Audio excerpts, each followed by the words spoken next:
हरे कृष्णा। आज मैं गीता जी के 8वें अध्याय का पाठ करूंगी। ओम श्री परमात्मने नमः।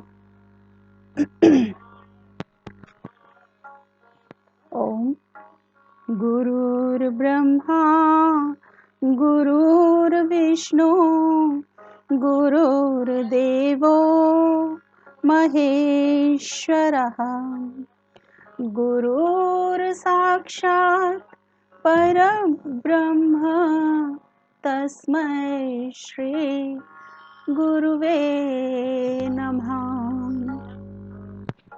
अज्ञानतिमिरान्धस्य ज्ञानाञ्जनशलाकया चक्षुरुन्मीलितं येन तस्मै श्री गुरुवे नमः। अखण्डमण्डलाकारं व्याप्तं येन चराचरं तत्पदं दर्शितं येन तस्मै श्री गुरुवे नमः। तस्मै श्री गुरुवे नमः।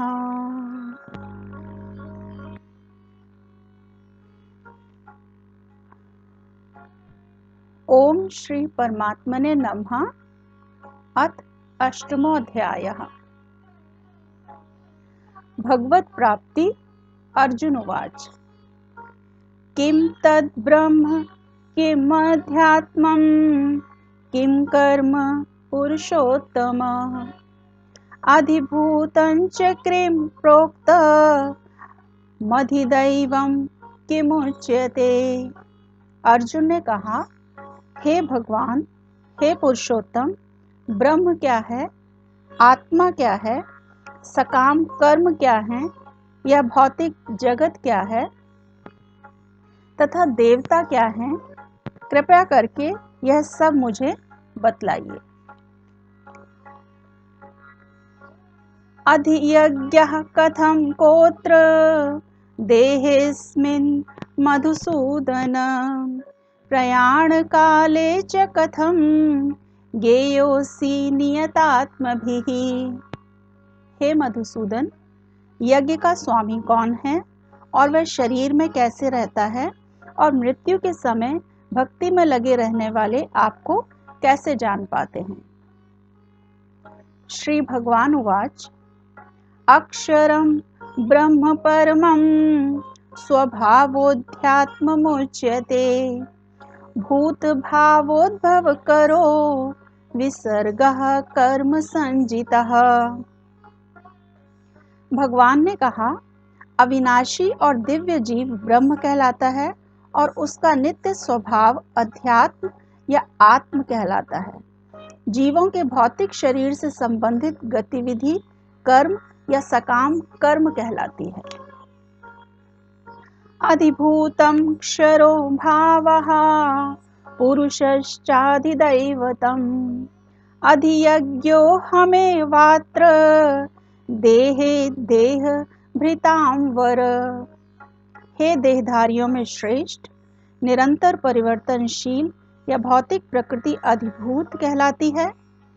भगवान का विराट रूप जिसमें सूर्य तथा चंद्र जैसे समस्त देवता सम्मिलित हैं अधिदैव कहलाता है तथा प्रत्येक देहधारी के हृदय में परमात्मा स्वरूप स्थित मैं परमेश्वर अधियज्ञ यज्ञ का स्वामी कहलाता हूँ। अंतकाले च मामेव स्मरन् मुक्त्वा कलेवरम् यः प्रयाति समद्भावं याति नास्त्यत्र संशयः। और जीवन के अंत में जो केवल मेरा स्मरण करते हुए शरीर का त्याग करता है वह तुरंत मेरे स्वभाव को प्राप्त करता है, इसमें रंच मात्र भी संदेह नहीं है। यम यम वापि स्मरण भावं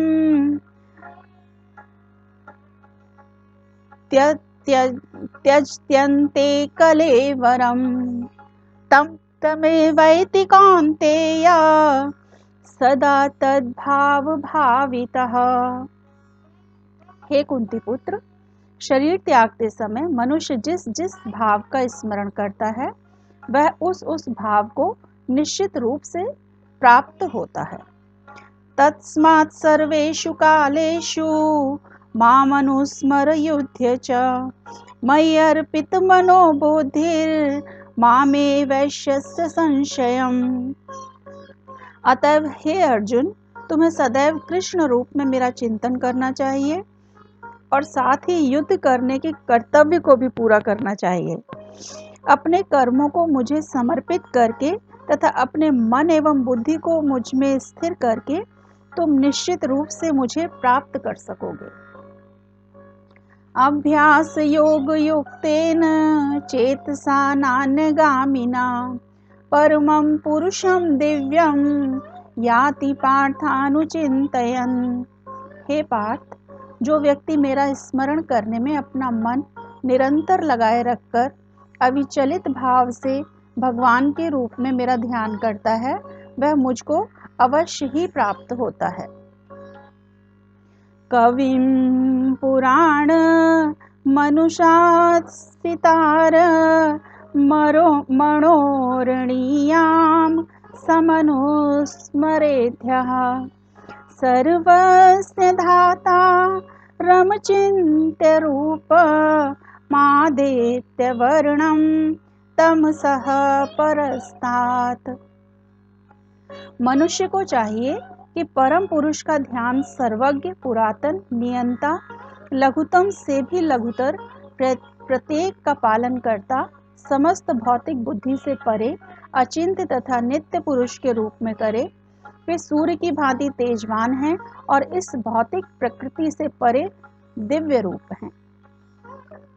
प्रयाण काले मनसा चलेन भक्त्या युक्तो योग बलेन चैव भ्रुवोर्मध्ये प्राणमावेश्य सम्यक् सतं परम पुरुष मुपैति दिव्यम। मृत्यु के समय जो व्यक्ति अपने प्राण को भ्रूओं के मध्य स्थिर कर लेता है और योग शक्ति के द्वारा अविचलित मन से पूर्ण भक्ति के साथ परमेश्वर के स्मरण में अपने को लगाता है वह निश्चित रूप से भगवान को प्राप्त होता है। यदक्षरं वेद विदो वदन्ति विशन्ति यद्यतयो वीतरागः यदीक्षन्तो ब्रह्मचर्यं चरन्ति तत्ते पदं संग्रहेण प्रवक्ष्ये। जो वेदों के ज्ञाता हैं, जो ओंकार का उच्चारण करते हैं और जो संन्यास आश्रम के बड़े बड़े मुनि हैं, वे ब्रह्म में प्रवेश करते हैं, ऐसी सिद्धि की इच्छा करने वाले ब्रह्मचर्य व्रत का अभ्यास करते हैं। अब मैं तुम्हें यह विधि बताऊंगा जिससे कोई भी व्यक्ति मुक्ति लाभ कर सकता है। सर्वद्वाराणि संयम्य मनो हृदि निरुध्य च मूर्धन्या ध्यायात्मनः प्राण माय स्थितो योग धारणाम। समस्त इंद्रिय क्रियाओं से विरक्ति को योग की स्थिति, योग धारणा कहा जाता है। इंद्रियों के समस्त द्वारों को बंद करके तथा मन को हृदय में और प्राण वायु को सिर पर केंद्रित करके मनुष्य अपने को योग में स्थापित करता है। ओम इत्येकाक्षरं ब्रह्म व्याहरन् मामनुस्मरन् यः प्रयाति त्यजन् देहं स याति परमां गतिम्। इस योगाभ्यास में स्थित होकर तथा अक्षरों के परम संयोग यानी ओंकार का उच्चारण करते हुए यदि कोई भगवान का चिंतन करता है और अपने शरीर का त्याग करता है तो वह निश्चित रूप से आध्यात्मिक लोकों को जाता है। अनन्यचेताः सततं यो मां स्मृति नित्यशः तस्याहं सुलभः पार्थ नित्ययुक्तस्य योगिनः। हे अर्जुन, जो अनन्य भाव से निरंतर मेरा स्मरण करता है उसके लिए मैं सुलभ हूँ, क्योंकि वह मेरी भक्ति में प्रवृत्त रहता है। मामुपेत्य पुनर्जन्म दुःखालयम् शाश्वतम् नाप्नुवन्ति महात्मानः संसिद्धिं परमां गतः। मुझे प्राप्त करके महापुरुष जो भक्ति योगी हैं कभी भी दुखों से पूर्ण इस अनित्य जगत में नहीं लौटते, क्योंकि उन्हें परम सिद्धि प्राप्त हो चुकी होती है। आ ब्रह्म भुवना लोकाः पुनरावर्तिनोऽर्जुन मामुपेत्य तु कौन्तेय पुनर्जन्म न विद्यते। इस जगत में सर्वोच्च लोक से लेकर निम्नतम सारे लोक दुखों के घर हैं, जहाँ जन्म तथा मरण का चक्कर लगा रहता है।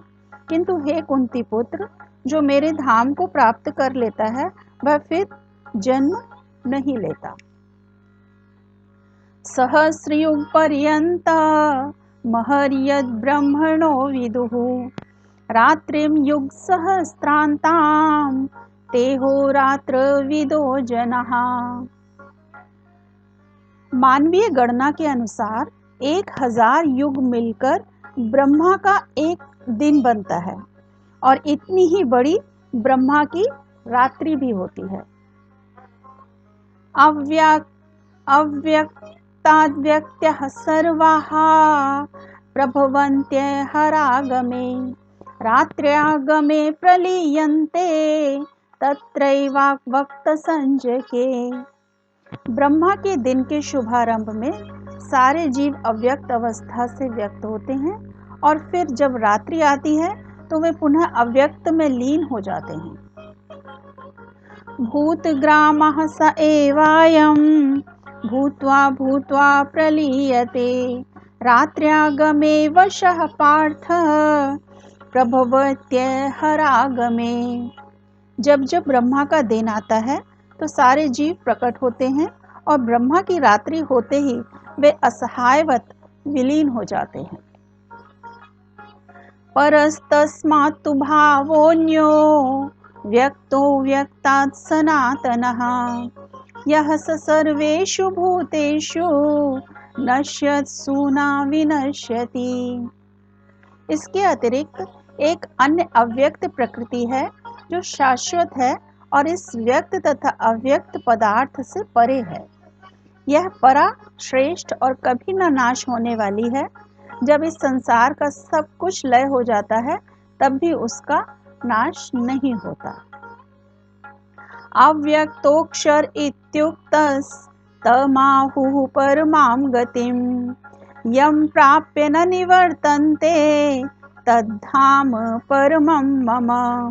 जिसे वेदांती अप्रकट तथा अविनाशी बताते हैं, जो परम गंतव्य है, जिसे प्राप्त कर लेने पर कोई वापस नहीं आता, वही मेरा परम धाम है।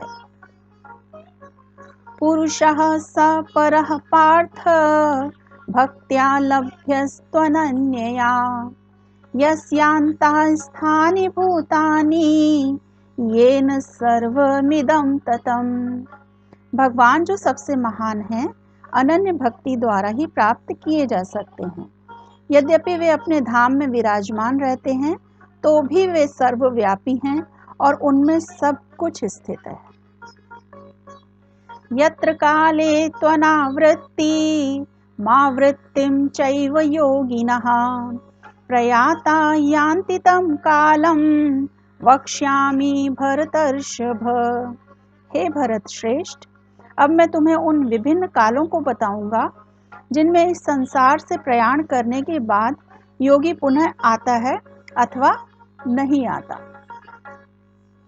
अग्निर्ज्योतिरः शुक्लः षड्मासा उत्तरायणं तत्र प्रयाता गच्छन्ति ब्रह्म ब्रह्म विदो जनः।